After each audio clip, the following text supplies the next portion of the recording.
Perkenalkan, nama saya Daniel Aldi Peter dengan NPM 23312107 dari IF 23A dari Universitas Teknokrat Indonesia.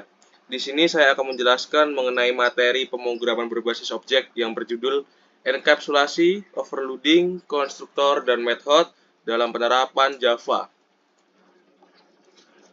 Yang pertama ada definisi dan tujuan enkapsulasi.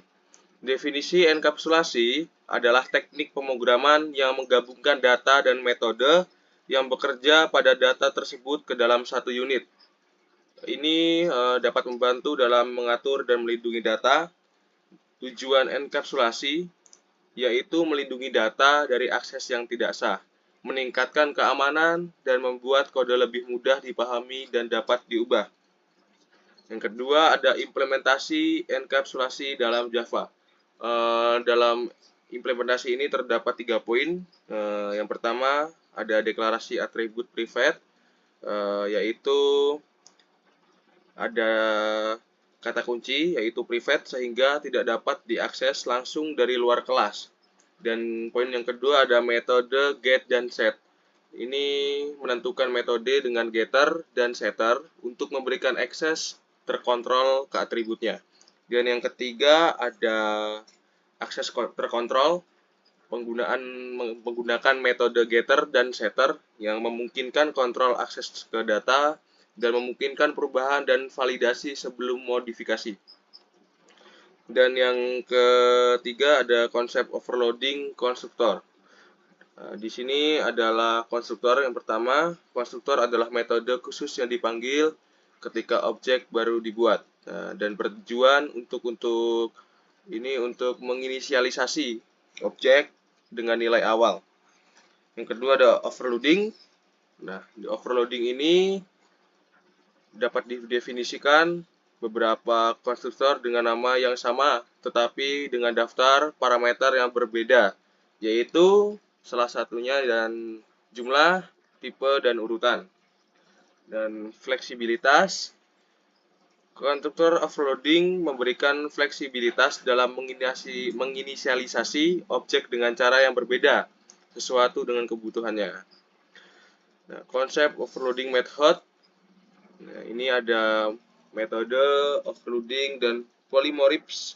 Dan yang pertama ada metode. Metode adalah blok kode yang melakukan tugas tertentu, seperti konstruktor. Metode juga bisa di-overload.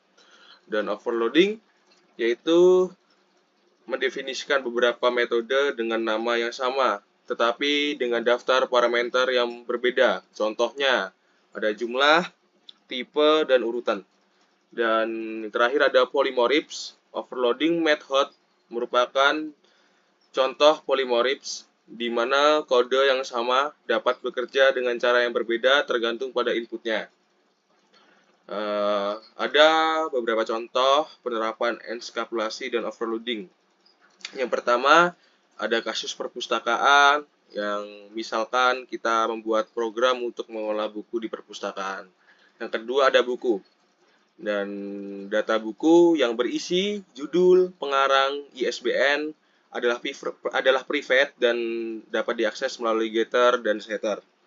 Dan yang ketiga ada overloading, yaitu penambahan buku. Kita bisa membuat konstruktor untuk menambahkan buku dengan data lengkap atau hanya judul dan pengarangnya.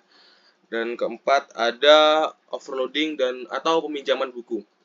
Kita bisa membuat metode pinjaman yang menerima ID anggota dan judul buku, atau ID anggota, judul buku, dan tanggal pengembaliannya. Dan ada di sini ada keuntungan enskapulasi dan overloading. Ada 4 ya teman-teman ya. Keamanan data.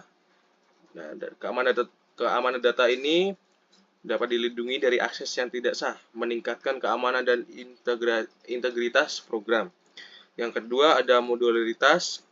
Enskapulasi memungkinkan kode lebih moduler, lebih mudah diubah dan dipahami, dan dapat meningkatkan efisiensi untuk pengembangannya. Yang ketiga ada fleksibilitas. Overloading memberikan fleksibilitas dalam penggunaan metode dan konstruktor sesuai dengan kebutuhannya. Dan yang keempat ada reusabilitas. Ini dapat disebut kode yang dapat terstruktur dengan baik dapat dengan mudah digunakan kembali dalam proyek lain yang dapat menghemat waktu dan usahanya. Nah, untuk kesimpulan dan materi pada materi pembelajaran ini, yaitu ya semoga presentasi ini dapat bermanfaat untuk kita semua, dan apabila saya ada tutur kata yang salah dalam penjelasannya, mohon maaf. Terima kasih.